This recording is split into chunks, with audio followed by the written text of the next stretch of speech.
प्रभु जब अपनी शक्तियों का प्रकाश करते तो लगता है कोई त्रिभुवन में जिसकी रक्षा नहीं कर सकता, उसकी रक्षा के लिए मां भवानी दुर्गा अपना भयानक रूप धारण करके महिषासुर आदि दैत्यों का मर्दन करती है। प्रभु है उस रूप में, दूसरा नहीं है। उनकी सामर्थ्य कितनी है? दुर्गा कोटि अमित अरिमर्दन।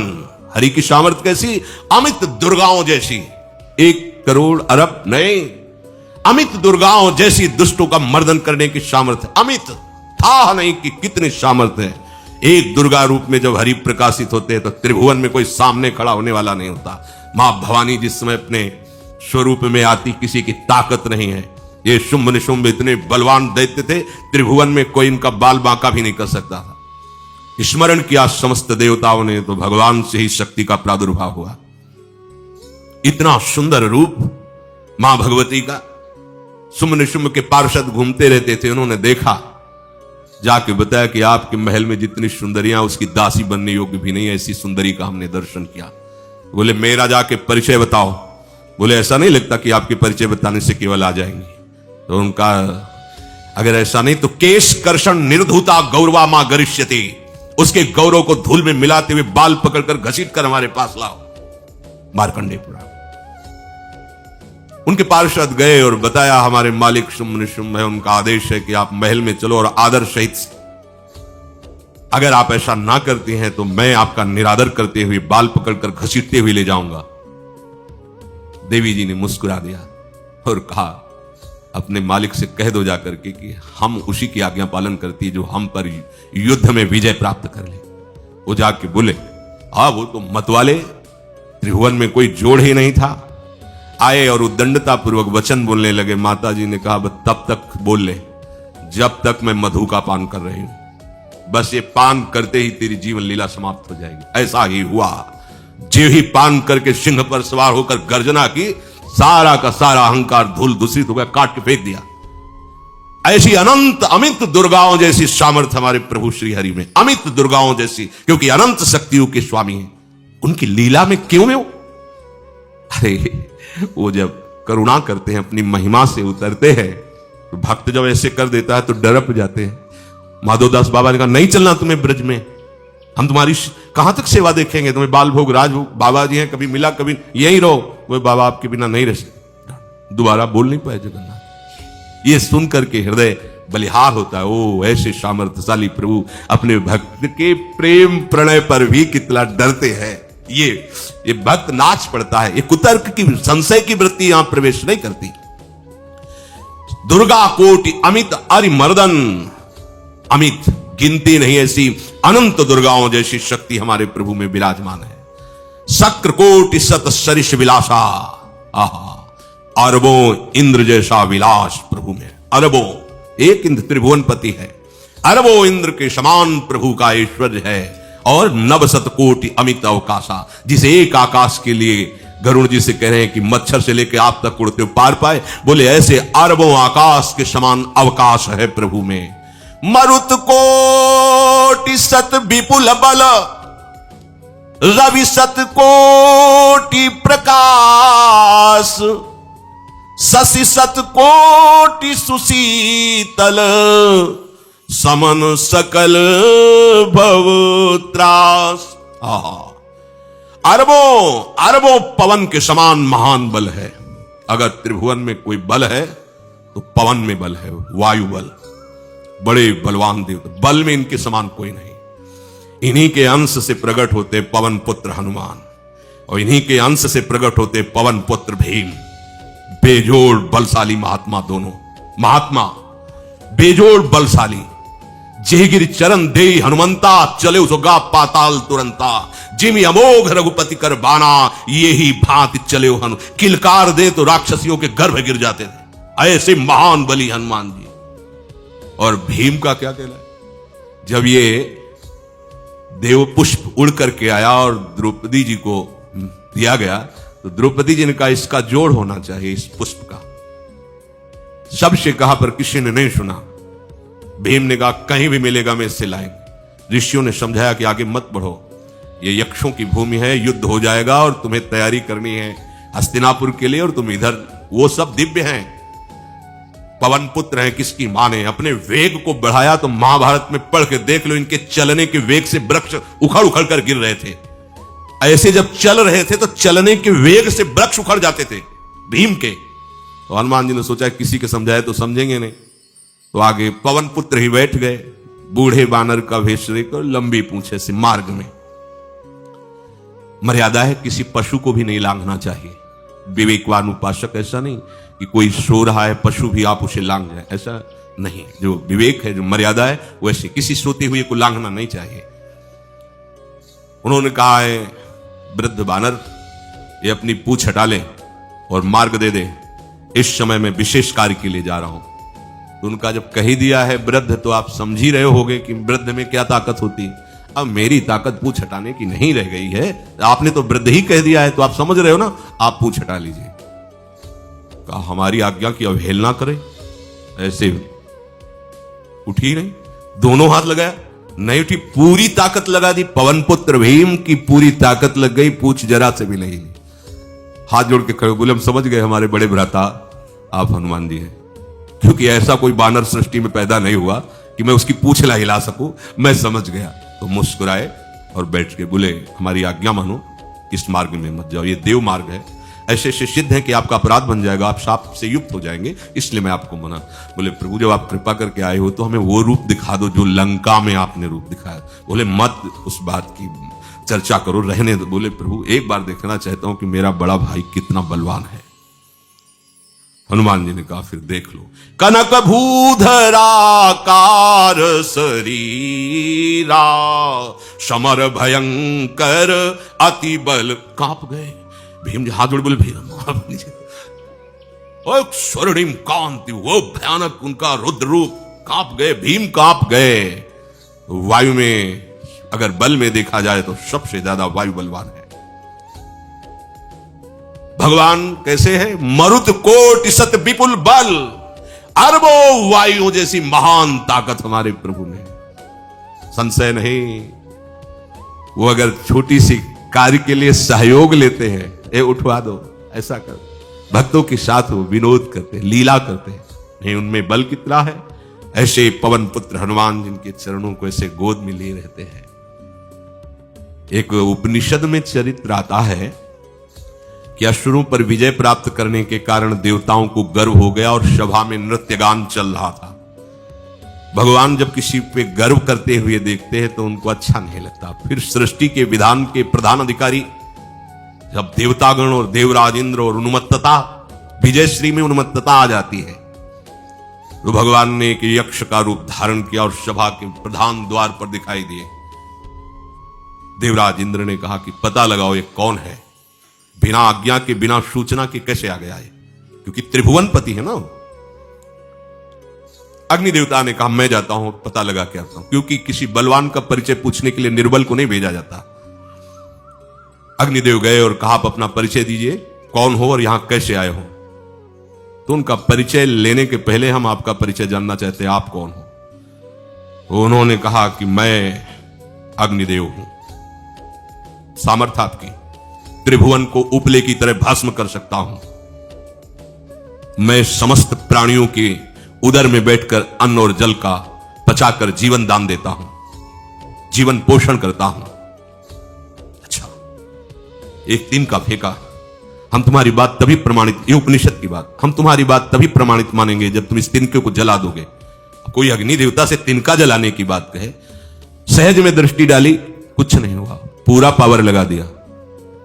यक्ष जी ने मुस्कुरा के कहा तुम तो कहते थे पूरे त्रिभुवन को उपले की तरह जला दूंगा, अब गिरीवा झुकाई पहुंचे। देवराज इंद्र ने कहा कौन है? बोले असमर्थ रहा उनका परिचय जानने में, वायु देवता।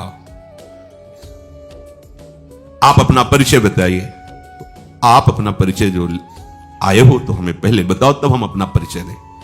उनका मैं महान देव वायु हूं, बल आपका, संपूर्ण जीवों का जीवन हूं। अगर मैं रुक जाऊं तो एक भी क्षण सृष्टि टिक नहीं सकती, क्योंकि सब वायु से जीवित है, और मैं पूरे ब्रह्मांडों को तिनके से उड़ा सकता हूं। ये तिनका है, उड़ाओ। पूरी ताकत लगा दी वायु देवता ने, तिनका नहीं उड़ा। ग्रीवा झुकाई, वापस चले गए। अब देवराज इंद्र उठे, जे हुए नजदीक पहुंचे, यक्ष अंतर्धान हो गए। और देखा साक्षात ब्रह्म विद्या दूर से मूर्तिमान ब्रह्म, और डांट लगाई कि तुम उनसे संभाषण करने योग्य भी नहीं हो, क्योंकि तुम सबसे बड़े सिंहासन पर बैठे हो और अहंकार करते हो। तुम्हारे देवता सब सामर्थ्यहीन है, एक दिन का भी अग्नि नहीं जला सका, एक दिन का भी वायु नहीं उड़ा सका। अरे जिनकी शक्ति से शक्तिमान वो भगवान स्वयं आए हुए थे, कांप गए थे। अहंकार मत करो, जाओ, भगवान के बल से तुम विजयी हुए, देवताओं के बल से नहीं। देवताओं में जो शक्ति है वो उन्हीं के अंश से आई हुई है।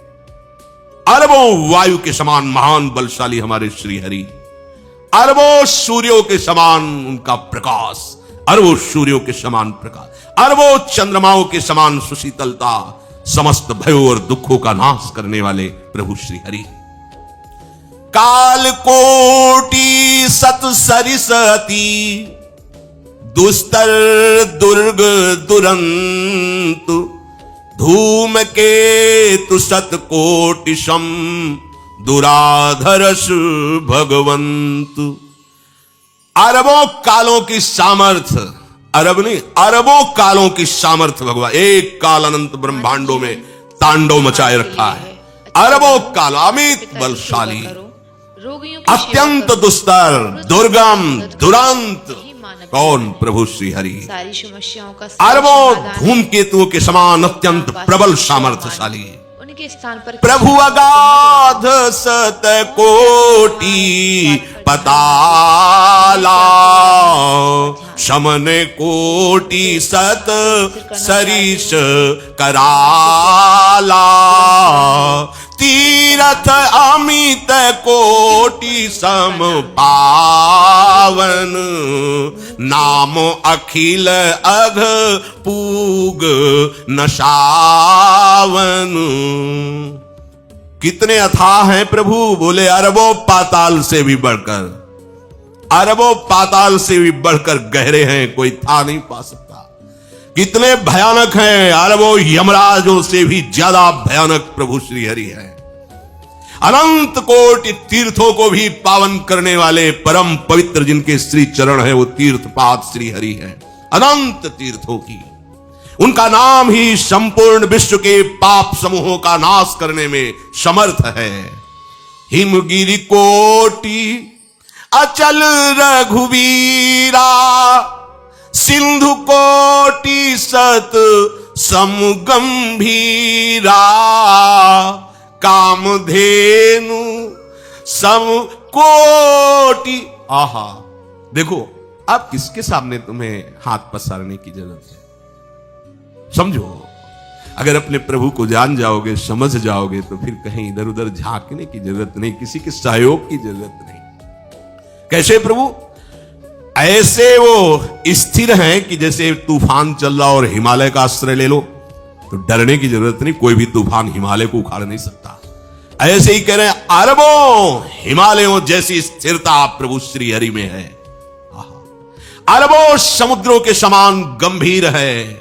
कामधेनु सत कोटि समाना, सकल काम दायक भगवाना, सारद कोटि अमित चतुराई, विधि सत कोटि सृष्टि निपुनाई, विष्णु कोटि सम पालन करता, रुद्र कोटि सत सम संघरता। अरबों कामधेनुओं के समान प्रभु श्री हरि है। एक कामधेनु मिल जाए तो निहाल हो जाए। है हमारे श्री हरि कैसे? अरबों कामधेनुओं के समान है। इच्छित कामनाओं की पूर्ति कर दे उसे कामधेनु कहते हैं। प्रभु में कितनी चतुरता है। अनंत कोटि सरस्वतियों की एक सरस्वती ब्रह्मांडों का संचालन करती है, बुद्धि की अधिष्ठात्र देवी है। यहां क्या हमारे श्री हरि अनंत कोटि सरस्वतियों की चतुराई समाई हुई है। अरबों ब्रह्माओं के समान सृष्टि रचने में समर्थ। एक ब्रह्मा प्रकट कर दिया, एक वैभव प्रकट हो गया। अरबों ब्रह्माओं जैसी सामर्थ सृष्टि रचना की प्रभु में है। आहा, और अरबों विष्णुओं के समान पालन करने की सामर्थ्य प्रभु में है। अरबों शंकर के समान संहार करने की सामर्थ्य प्रभु में है। धनत कोटि सत सम धन वाना, माया कोटि प्रपंच निधाना, भार धरन सत कोटि अहिसा, निरवधि निरूपम प्रभु जगदीसा। अरबों कुबेरों के समान धनवान है, अरबों मायाओं के समान सृष्टि करने में सामर्थ्यशाली है, अरबों शेष भगवान के समान अनंत भार उठाने में समर्थ है।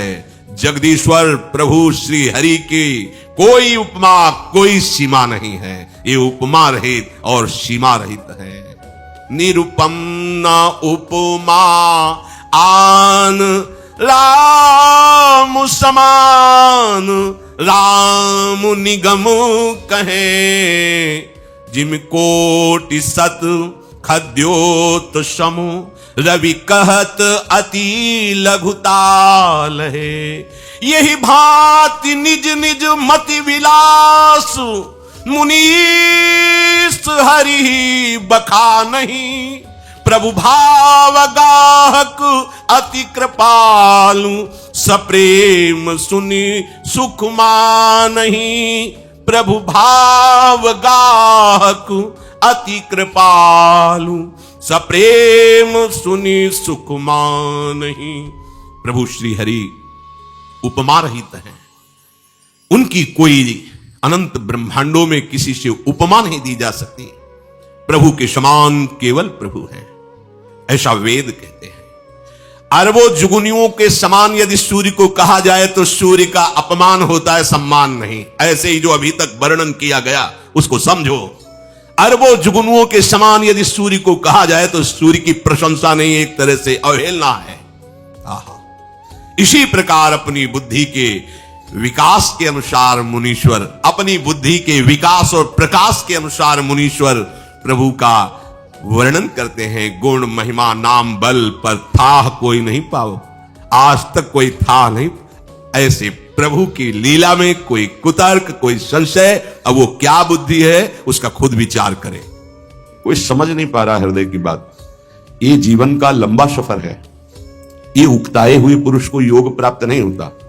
ऐसा तुम मान लो कि अब हमको परमार्थ में ही जीना है। दुख आवे सुख आवे, लाभ दिखाई दे हानि दिखाई दे, जैसे एक पतिव्रता अपने पति का वरण कर लेती तो स्वभाव का कैसा भी हो कि वो निर्वाह करती है, बस ऐसा कुछ मानना होगा।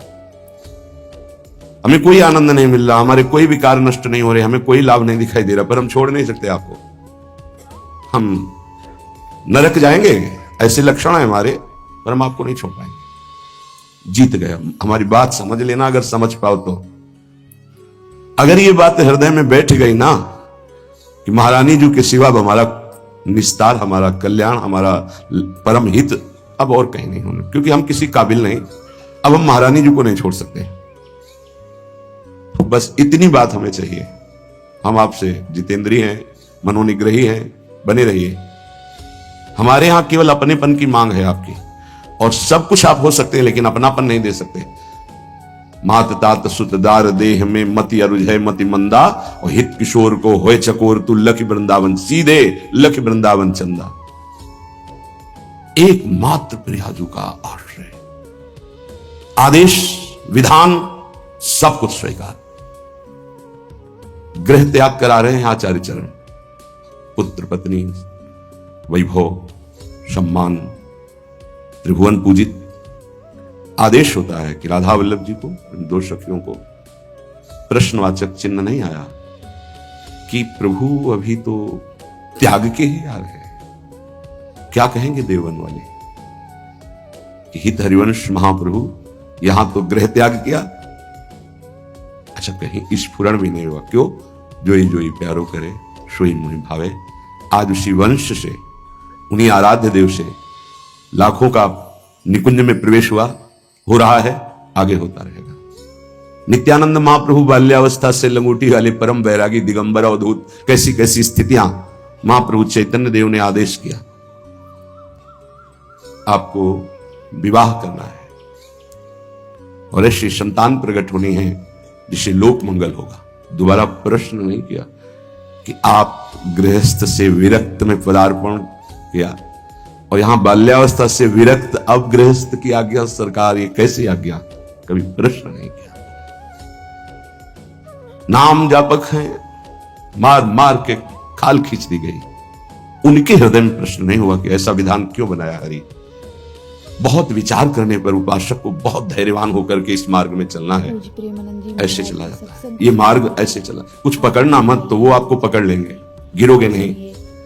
क्यों म्यों प्रश्न उत्तर, ये सब ज्ञान की बात है। जिसका हृदय आराध्य देव के चरणों में समर्पित हो जाता है वही इसके रहस्य को जानता है। आपके घर से ये सब साधन एक प्रक्रिया है। गरीबी दूर हो जाएगी। अगर प्रभु से अपनापन नहीं हुआ तो कोई खास बात नहीं, साधन का कोई खास, साधन का सब साधन कर यह फल सुंदर, प्रभु पद पंकज प्रीति निरंतर। अभी कैसे विषयी पुरुषों को समझ में आएगी, बहुत सुलझने की जरूरत है, नहीं ये जीवन व्यर्थ चला जाएगा। दुर्वि तर्क्यानुभाव युक्ता देवी निकुंज देवी श्री स्वामिनी जी बड़े बड़े तार्किकों के भी तर्क से पकड़ में आने वाली नहीं है। जैसे वेदांत दर्शन तर्क के द्वारा श्रद्धावान तर्क करे तो उसके द्वारा वो स्थापित होता है। कह रही यहां नहीं, यहां सीधे स्वीकृति करो मेरी महारानी श्री राधा रानी, तो आपके हृदय में बल प्रकट होगा। जाके बल में सबसों तोरी लोक रीति और वेद रीति दोनों से, जाके बल में सबसों तोरी लोक वेद और कुल कानी, लोक रीति वेद रीति कुल रीति, इन सब का त्याग करके रस रीति में प्रवेश पाया जाता है। तो किसके बल से? मेरी महारानी श्री राधा रानी। जाके बल में सबसों तोरी लोक वेद कुल कानी, मेरी महारानी श्री राधा रानी। ये तर्क का विषय नहीं, यहां स्वीकृति का विषय है। अब उपासना बताए, पहले तो ये कह रहे हैं कि ये बहुत निगूढ़ भाव है, इसे वेद प्रमाणित भी नहीं कर सकते आप। श्रद्धा और विश्वास करके रसिकों की बात मान लो, यहां तर्क वितर्क की कोई गुंजाइश नहीं है। ये भाव देश है, ये तर्क देश नहीं है। अब हमारी स्वामिनी जो केवल हाथ जोड़ने मात्र से प्रसन्न हो जाती है, इतनी करुणामय, इसीलिए लालजू महाराज जब सेवा में प्रवेश होते हैं तो ऐसे प्रवेश होते हैं, करबद्ध, बहुत कृपालु हैं, दयालुता की सरलता की मूर्ति है स्वामिनी जी। जो बड़े बड़े सिद्धांतों की रचना करके उपदेश करने वाले और उनके फल को देने वाले प्रभु हैं, ये उनके अधीन है। प्यारी जी की एक भ्रकुटी के इशारे से घोर पापी को भी वो पद प्राप्त करा देंगे जो बड़ी बड़ी साधनाओं से नहीं मिलता है। विश्वास कीजिए, आपको लगेगा केवल बातें ही हैं कि प्रमाण भी है। तो नरवाहन जी कोई भी सदाचरण नहीं था। 84 कोष ब्रजमंडल का मूर्धन्य राजा जरा भी ब्रज 84 कोष में उनके खिलाफ या उनकी अधीनता ना स्वीकार करने पर प्राणदंड मिलता था, सीधे प्राणदंड, कोई क्षमा याचना नहीं।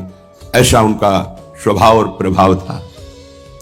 महाप्रभु हरिवंश चंद्र जो राधा वल्लभ लाल जो पालकी में विराजमान रसिक जनों के साथ गुण कीर्तन नाम कीर्तन जय जयकार होते हुए आए और लता भवन में विराजमान किया।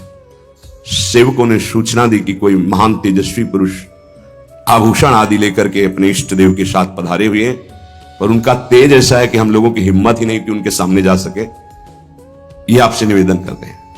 नरवाहन जी ने विचार किया कि ऐसा कौन तेजस्वी ब्रजमंडल में जो हमारे आज्ञा पर क्रूर हिंसा कर देने वाले कठोर हृदय वाले भी भय धारण कर रहे हैं, सामने नहीं गए, हम स्वयं चल के देखेंगे।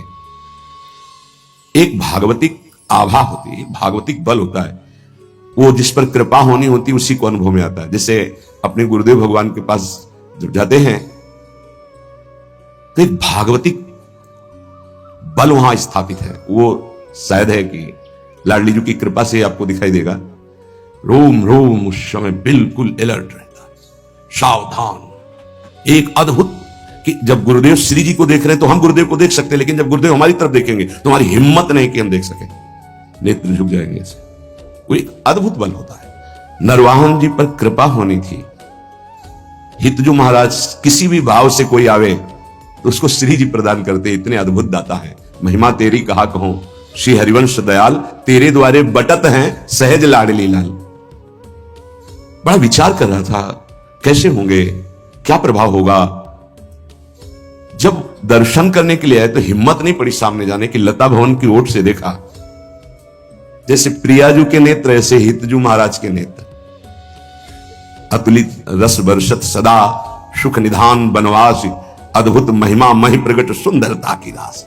सुंदरता की रास कनक द्युति देह रुचि, जैसे स्वामिनी जी के श्रीअंग की कांति, सात कुंभ तन गोरी, ऐसे हित सजनी स्वरूपा महाप्रभु हरिवंश चंद्र जी की। अजान बाहो कमल नयन, सुंदर नासिका सुंदर थोड़ी, युगल चरणारविंद, पान किया और बस उन्मत्तता छा गई।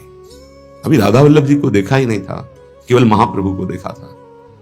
बस हृदय में बैठा लिया। वहां रसिक जन कीर्तन कर रहे थे, राधा वल्लभ श्री हरिवंश श्री वृंदावन श्री वंचन। बैठा लिया, राधा वल्लभ श्री हरिवंश, राधा वल्लभ श्री हरिवंश। ये नाम जपते ही कुछ दिनों में ऐसा लगने लगा कि मैं बहुत अधम हूं, अब नहीं करूंगा। अपने हाथ से किसी की हिंसा नहीं करूंगा, कभी चोरी नहीं करूंगा, कभी किसी से कर नहीं लूंगा, ऐसा। और एक तरह से परम वैरागी होकर रहे हैं, पर कार्यक्रम उनका वही चल रहा है। उनके अनुगामी जनों ने जैनी व्यापारी की बड़ी नौका को रोका और कहा यहां से निकलने वाले को कर देना पड़ता है। उसके साथ कई 100 सैनिक बलवान थे, तो सैनिकों के बल के कारण उसने कर देना अस्वीकार कर दिया। युद्ध हुआ, समस्त सैनिक मारे गए, जैनी को बंदी बना लिया, पूरी संपत्ति नाव की हड़प ली। छोटी मोटी नाव नहीं जिसमें 8-9 से सैनिक सुरक्षा में हो तो कितना ऐश्वर्य होगा। पहले नावों से ही व्यापार होता था। नौका पूरी जब्त कर ली गई, उसको बंदी बना लिया गया। और उसमें जो मुखिया थे, क्योंकि नरवाहन जी तो राधा वल्लभ श्री हरिवंश आठों पैर जप में लग गए थे, कैसी असीम कृपा हुई थी। पहले दर्शन में ही लुट गए थे, अब वो कैसे लूटेंगे। उनके अनुयायियों ने उस जैनी से कहा कि अगर आप जितनी संपत्ति है इतनी दोबारा नहीं मंगाते हैं तो आपको फांसी की सजा दी जाएगी। उतनी संपत्ति उसके पास थी नहीं। धीरे धीरे फांसी का समय निश्चित हो गया कि कल फांसी दी जाएगी। तो रात में 9-10 बजे शयन भोग लेकर के एक दासी गई और उससे कहा कि तुम सावधान, कल तुम्हारी मृत्यु का दिन है। रो पड़ा, मेरा क्या अपराध। बोला यहां अपराध नहीं गिने जाते, यहां कोई निर्णय नहीं होता, मारे जाओगे कल तुम। उसका कोई उपाय बचने का? बोले एक उपाय है, रात्रि के 12 बजे राधा वल्लभ श्री हरिवंश, राधा वल्लभ श्री हरिवंश जोर से उच्चारण करना, मुझे पूरा विश्वास है ये नाम तुम्हें बचा लेगा। अरे तो मरने वाले को जैसे संजीवनी बूटी मिल जाए। थोड़ी ही देर के बाद उच्च स्वर से शुरू किया, राधा वल्लभ श्री हरिवंश, राधा वल्लभ श्री हरिवंश। वो आवाज नरवाहन जी जहां एकांत में जप कर रहे थे वहां पर, अरे ये तो अपराध बन गया, मेरे गुरु जी का कोई शिष्य बंदी बना लिया गया। तत्काल गए, खुलवाई जेल, अंदर गए, हाथ जोड़ा, प्रणाम किया और कहा मुझे क्षमा करना, मुझे पता नहीं था आप हमारे गुरु भाई हैं। अपने सैनिकों को बुलाया और कहा तत्काल पूरी संपत्ति दी जाए और अधिक संपत्ति इनको दी जाए। उनसे हाथ जोड़ के कहा कभी गुरुजी के सामने ये चर्चा मत चलाना कि आपको इस तरह से प्रताड़ित किया गया। आज से बिल्कुल आदेश लागू हो जाएगा, कुछ किसी के साथ ऐसा नहीं होगा, नहीं तो बहुत बड़ी गलती हो जाती। जहां उसको फांसी की सजा मिलनी थी वहां नवीन वस्त्र धारण कराकर सारी संपत्ति सब। उसके मन में आया एक बार तो उनसे मिलूं जिनके नाम के बल से मुझे सम्मान मिला, जहां मृत्यु मिलने वाली थी, और व्यापार में जो लाभ मिलता उससे अधिक धन मिल गया। उनका मूल तो मिला ही, और भी संपत्ति नरवाहन जी ने दी इस बात की कि मेरा गुरु भाई है। लता भवन में आए, पता लगा के महाप्रभु के दर्शन की सारी संपत्ति भेंट की। महाप्रभु ने कहा नहीं, आप इसका प्रयोग स्वयं कीजिए और कहीं लगा दीजिए, हमारे राधा वल्लभ लाल लता भवन में विराजमान, हमें इतनी संपत्ति की जरूरत नहीं, पर आप देना क्यों चाहते हैं? तो उनका आपके नाम के कारण मेरा जीवन बच गया। पूरी घटना बताई। तो मैं तो नहीं जानता नरवाहन कौन है। महाप्रभु को इतनी करुणा उदय हुई कि केवल राधा वल्लभ श्री हरिवंश नाम सुनकर ऐसा बुलवाओ कहां है। अब नरवाहन जी को बुलाया गया तो कांपते हुए आए कि पता नहीं, अब उनके हृदय में तो था मेरे गुरुदेव हरिवंश चंद्र जो मेरे इष्ट राधा वल्लभ, पता नहीं गुरुदेव क्या दंड विधान करेंगे क्योंकि गलती हो गई। जे ही सामने गए महाप्रभु को देखकर रो पड़े। ऐसा सौंदर्य, ऐसी करुणा महाप्रभु के स्वरूप से चरणों में गिरे। महाप्रभु ने कहा नरवाहन आज तुमने खरीद लिया मुझे। उनको आत्मबल प्राप्त हुआ। उनका तुमने कभी हमसे दीक्षा नहीं ली, कभी ऐसा संग नहीं किया, केवल सुनने मात्र से। तो देखो, मैं तुम्हें अपने नित्य विहार का सर्वस्व प्रदान करता हूं, विलास रस और रास रस। 11वां पद विलास रस का है। मंजुल कल कुंज देश राधा हरि विशद वेश राका नव कुमुद बंधु शरद जामिनी श्यामल दुति कनक अंग बिहरत मिल एक संग, ये विलास का पद है। और 12वां पद चल ही राधिके सुजान तेरे हित सुख निधान रास रचु श्याम तट कलिंद नंदिनी। इसके आखिर में नरवाहन प्रभु निहार लोचन भरी घोषणार नखसिक सौंदर्य काम दुख निकंदिनी। देख हमारे प्रिया प्रीतम कैसे है, जो अनंत जन्मों की साधनाओं से भी नहीं बनता, क्षण में महाप्रभु ने वो बात। हम ऐसे आचार्य की शरण में हैं जो करुणा समुद्र लाडली का साक्षात स्वरूप है। हमारी श्री जी और हमारी हित सजनी जो एक ही हैं। आप देखो सिद्धांत विचार में ध्रुवदास जी कहते हैं, तहां श्री जी के श्री मुख की बानी, श्री जी के श्री मुख की बानी। हित जी को संबोधन करते हैं, तहां श्री जी के श्री मुख की बानी। ये गूढ़ विषय है। आचार्य कृपा करें, रसिक जन कृपा करें तो घोर पापाचारी को भी नित्य विहार रस प्रदान कर दे। हमारी स्वामिनी जो बड़ी कृपालु है, हाथ जोड़कर नमस्कार करने मात्र से ही प्रसन्न हो जाने वाली प्रिया जो है। क्या करो? बोले निकुंज देवी की सेवा विराजमान करो। निकुंज देवी प्रियाजू की सेवा। प्रियाजू ये नाम सेवा, राधा नाम सेवा, राधा वल्लभ रूप सेवा, ये प्रियाजू ही है। राधा ही जहां की वल्लभ है, यह है प्रेम उपासना। यहां की वल्लभ कौन है, प्रीतम कौन है? मेरे प्राणनाथ श्री श्यामा शपथ करो तृण छिए राहो को काहू मन हुए।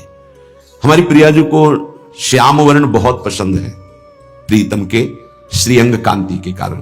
तो श्रीपाद कह रहे हैं, यदि श्याम वर्ण का पुष्प और श्याम वर्ण की गंध का आलेप कस्तूरी प्रियाजू को बहुत प्रिय है। श्याम वर्ण श्यामा मयूरवैर परिचरो परिकम्य भूयो नमत्वम कृत्वांजल्यानति सुविनयम दिव्य गंध प्रसूनई। सुंदर पुष्प श्याम वर्ण का हो, श्याम कमल या और भी श्यामता लिए हुए बहुत प्रिय है प्रियाजू को। कस्तूरी आदि का लेपन और सुगंधित द्रव्य आदि अर्पित करके, हाथ जोड़ करके, हृदय से अपनापन करके, परिकम्य 4 परिक्रमा करके, भूयो नमत्वम भूमि में मस्तक रख करके नमस्कार कर दो तो स्वामिनी जो अपना सर्वस्व प्रेम प्रदान कर देती है। बहुत करुणामयी, ऐसा कुछ नहीं लिखा जो सब कोई न कर सके। गृह में अपने स्वामिनी जी की सेवा विराजमान करो। राधा नाम, राधा वल्लभ रूप, गुरुदेव, आचार्य, ये सब स्वामिनी जी ही है। आचार्य भी स्वामिनी जी हैं, गुरुदेव भी स्वामिनी जी हैं। जैसे हित जो महाराज को सेवक जी कह रहे हैं, मम स्वामिनी धनी, मेरी स्वामिनी, ऐसे ही आचार्य ही गुरुदेव हैं तो गुरुदेव मम स्वामिनी, गुरुदेव मम स्वामिनी, आचार्य मम स्वामिनी, इष्ट मम स्वामिनी, कोई अंतर नहीं है।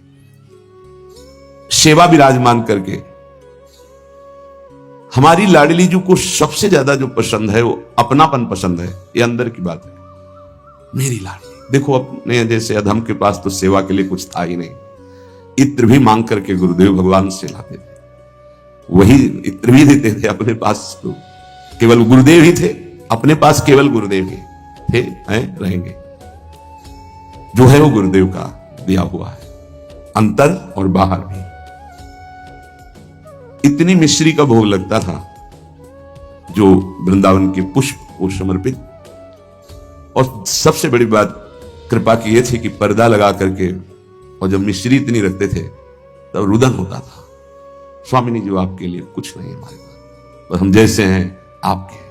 कभी कभी रोटी मांग के जो सूखी मिली सामने से रज के पात्र में रख के जब दिखाते थे तो जो भोग लगता था हम तुम्हें कैसे बताएं कि रोटी रख गई और घंटों ऐसे बैठे। भाव उत्सवेन भजताम रस का। हमारी प्रियाजू को, अरे वैभव क्या, वैभव जिनका है वो तो उनके महावर लगाते हैं, और कौन सा वैभव प्रियाजू को पसंद आएगा? जिनका वैभव है वो तो महावर लगाने के लिए याचना करते हैं, उनको कौन सा वैभव? बस नमस्कार प्रियाजू को, मस्तक रखकर भूमि पर हाथ जोड़कर। और जो प्रियाजू को पसंद है श्याम, यदि आपके पास श्याम पुष्प नहीं है, श्याम मृगमद नहीं है, कस्तूरी, तो श्याम सुंदर का नाम और गुण तो है, सुनाओ उनको। गोविंद कथा, गोविंद नाम कीर्तन ये प्यारी जी को बहुत प्रिय है।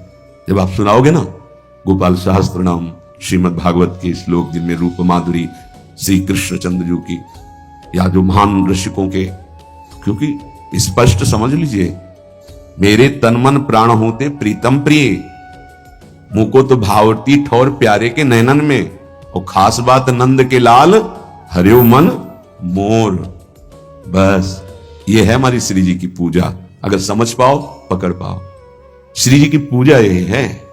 तो बोले श्याम वर्ण के पुष्प और कस्तूरी आदि अर्पित करके 4 परिक्रमा करके।